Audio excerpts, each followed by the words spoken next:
स्वामी रामदेव के मुताबिक ये कोरोनिल वही दवा है जो पिछले साल लॉन्च हुई थी। तब उसे इम्यूनिटी बूस्टर के तौर पर लाइसेंस मिला था, लेकिन उसके बाद कोरोनिल का कोरोना मरीजों पर जो ट्रायल हुआ उसके आंकड़े देखकर अब आयुष मंत्रालय की ओर से इसे कोविड-19 में सहायक उपाय के रूप में मान्यता मिल गई है। मतलब इसका इस्तेमाल कोरोना के इलाज के दौरान किया जा सकता है। इस हिसाब से ये इकलौती आयुर्वेदिक दवा है जो कोरोना के इलाज में हो सकती है इस्तेमाल, ठीक उसी तरह जैसे जरूरत पड़ने पर फेविपिरावीर, रेमडेसिविर या हाइड्रोक्सीक्लोरोक्वीन का इस्तेमाल होता है। ऐसे में एक और दवा आ जाने का मतलब ये नहीं है कि कोरोना आपका कुछ नहीं बिगाड़ पाएगा। दवा हो या फिर वैक्सीन, कोई भी जादू की छड़ी का काम नहीं करेगी, इसीलिए सावधानी में ही बचाव है। लेकिन बहुत सारे लोग अब सावधानियों को भूलने लगे हैं, बिल्कुल भी एहतियात नहीं बरत रहे हैं। खासतौर पर महाराष्ट्र और केरल में ये वो दो राज्य हैं जिन्होंने पूरे देश की चिंता बढ़ा रखी है, क्योंकि देश में कोरोना वायरस से जुड़े जितने भी नए मामले आ रहे हैं उनमें 75% से ज़्यादा केरल और महाराष्ट्र से हैं। अभी अभी जानकारी मिली है कि पुणे में 1000 से ज़्यादा कोविड केसेस एक दिन में आए। महाराष्ट्र में तो हालात इस कदर खराब हो गए हैं कि लॉकडाउन लौटने लगा है। अमरावती में वीकेंड लॉकडाउन का ऐलान हो चुका है। यवतमाल में नाइट कर्फ्यू समेत कड़ी पाबंदियां लागू हो गई और मुंबई में भी ज्यादा सख्ती बरती जाने लगी है ताकि फिर से संपूर्ण लॉकडाउन की नौबत आए।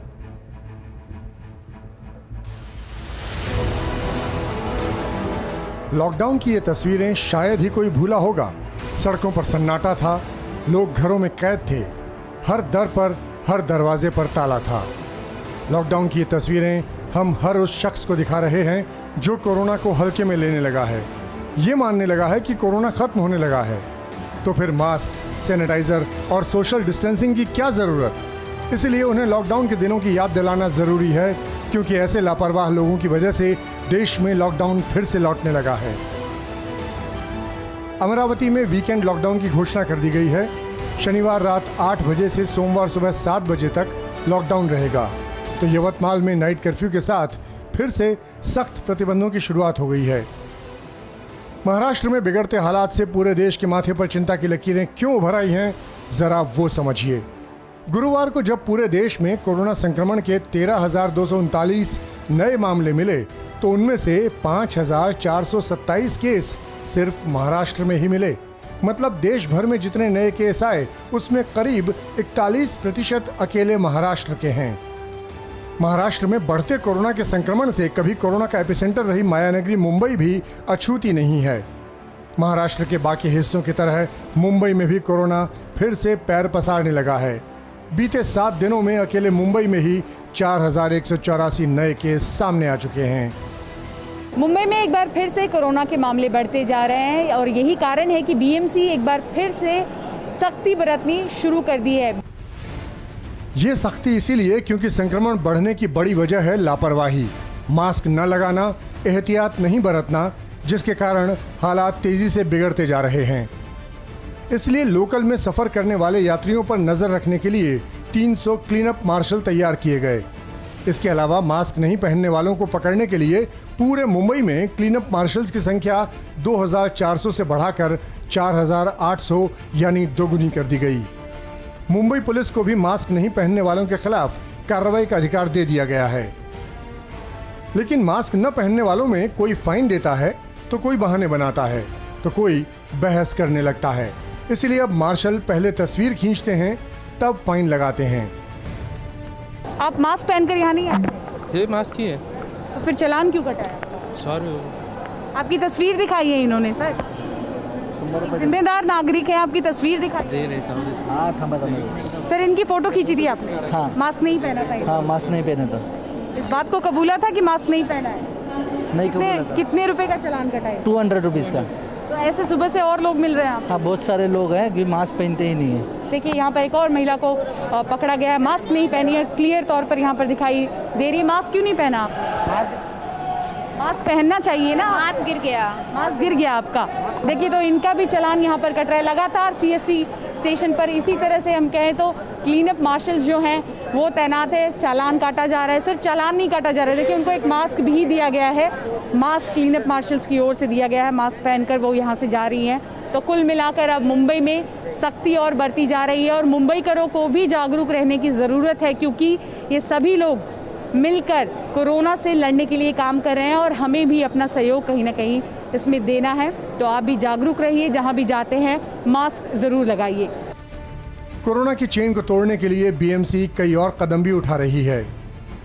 जैसे अगर किसी इमारत में कोरोना के 5 से अधिक मरीज पाए जाते हैं तो उस इमारत को सील कर दिया जाएगा।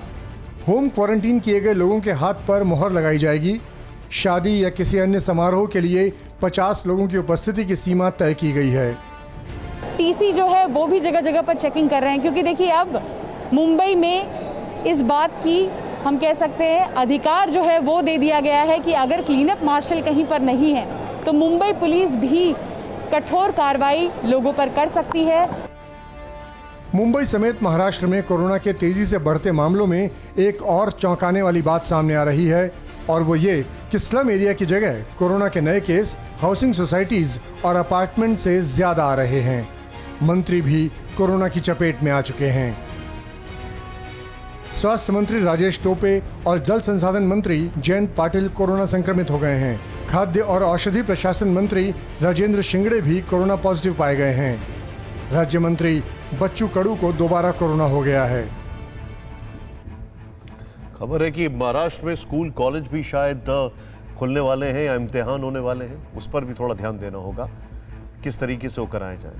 आम हो या खास, गरीब हो या अमीर, जिस तरह कोरोना पहले लोगों को अपनी चपेट में ले रहा था उसी तरह अब भी चपेट में ले रहा है और एक बार फिर से रफ्तार पकड़ती दिख रही है, क्योंकि बहुत सारे लोगों को सैनिटाइजर का इस्तेमाल करना, मास्क पहनना अब बोझ लगने लगा है और ये लापरवाही कमजोर होते कोरोना को फिर से कहर बरपाने की शक्ति दे सकती है। वैसे ढिलाई सरकार और प्रशासन के मोर्चे पर भी हो रही है।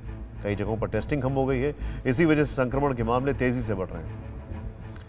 जैसे कोरोना से सबसे प्रभावित और इस वक्त सबसे बड़ी चिंता की वजह बने महाराष्ट्र की बात करें तो वहां टेस्टिंग अपने पीक से 50% घट गई, जिसका नतीजा हमें कोरोना केस में 69% की बढ़ोतरी में दिख रहा है। पंजाब में टेस्टिंग 35% कम हो गई है और संक्रमण के मामलों में 43% का इजाफा हुआ है।